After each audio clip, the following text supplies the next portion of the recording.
Now, I'm going to take you to something. I want to do a demonstration so that we can show you how nice it is with this tool, which Lori is going to take us to it. Now, this tool, when we got it in, I just announced it and I just went on. So I drug Betsy over to the embroidery machine so that we could do it. I have to have friends to do all the dangerous things with me. Jill's usually the one, but Jill's on vacation this week, so I didn't have Jill here to harass. So, when I used to do shirts, we do embroidery in the store with a cost because I want to stay fresh with embroidery at all times to better serve you as a seller. So when you buy a machine, I can tell you what happens and what don't happen. But this embroidery helper is the coolest tool. I love it. So I'm going straight for Target. I know sometimes when we watch things on YouTube, they wear us out because they never get to it. So when I used to do shirts, which I'll turn it this way. When I used to do shirts, I used to stitch out, which I still stitch out if I've never done it before. And then I would cut it. Then I would get Lori, Betsy, Jill to let me hold it up against, and I would guess where to put it on the shirt. But with this project, there's no guesswork. The way that you do it is you stick this underneath your placket. I want to mention two products. I want to mention the chalk to you, Taylor's Triangle Chalk, which I broke. I dropped it in the floor, but it's great if you're working on dark colors, which I will show you that. And I like to use the So Fine. This disappears in 72 hours. I use this on wedding dresses and everything. These are two tools that if I'm going to do shirts, embroidery, I like to have. Along with this now. I would never line up a shirt without this now. And it's got the indentation right here where the button goes. And you line it up just like that, straight up and down. And whether it's a small, medium, large, or extra large shirt, that's where you put your mark on this. And then you go on the outside of this and you do a line, which I'll show you on the dark blue. But I wanted to show you, and you get great results at the end every time. Because I did 6 shirts. I did 4 with the plackets like this.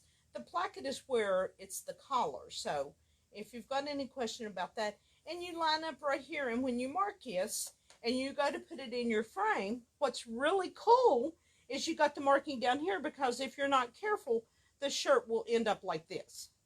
And I've done that too. And you know, you try to press it out. And if you notice, with this shirt, there's no puckering. It's one of those stretchy, lightweight polyester shirts. But what I used on this shirt, so you know, is I used 2 stabilizers. I used a perfect stick, and then I used a cutaway on the back. And I used a topper on the front. But after I finished, I used the new backing that Kimberbell has come out with, and we learned that on the onesie that I showed you earlier. So, and it makes it soft, and it hides all those ugly stitches, and that roughness does not touch the skin. So, I've showed you 4 products right there. So, I wanted to show you this one because this one was harder to do. But with this tool, it made life easy.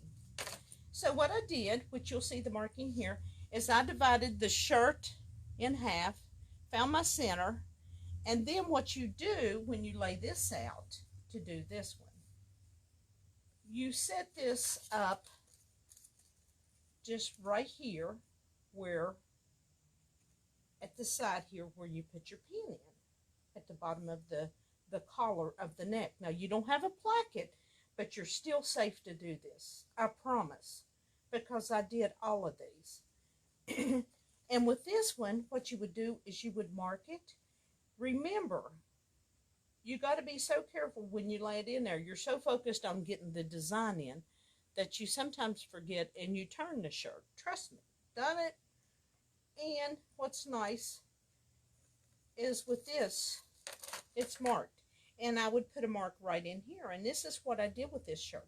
But what's really nice that I did with this shirt also, you see no puckering in that. A lot of times when we have made bad choices with stabilizer, we go to the ironing board and just iron our life away to press it out because it puckers. This was done free floating on the embroidery machine. But what also I did with this shirt, you know, people ask you, how many stabilizers do you use? Well, that depends on the shirt, what you're doing with it. That's a judgment call and experience as you use it.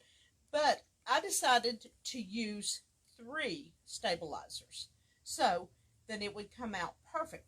So when you look at the shirt, you see no puckering. So I used 3. I used one perfect stick, and then I went and used 2 cutaways and I use a topper. I always use topper. I like the Heat and Gone topper from Floriani because it works so well, and you can take it to the ironing board and it just evaporates off.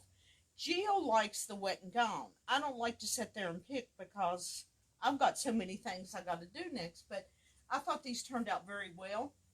But with the help of this, it was the nicest thing. It is one of the nicest things, and it's got the big buttons here, so it shows you how that you got to fold it in half, but your results is success if you do it each and every time. This runs $24.95, just so you know. We have them in the store. We will post them on our Facebook today, and I wanted to tell you about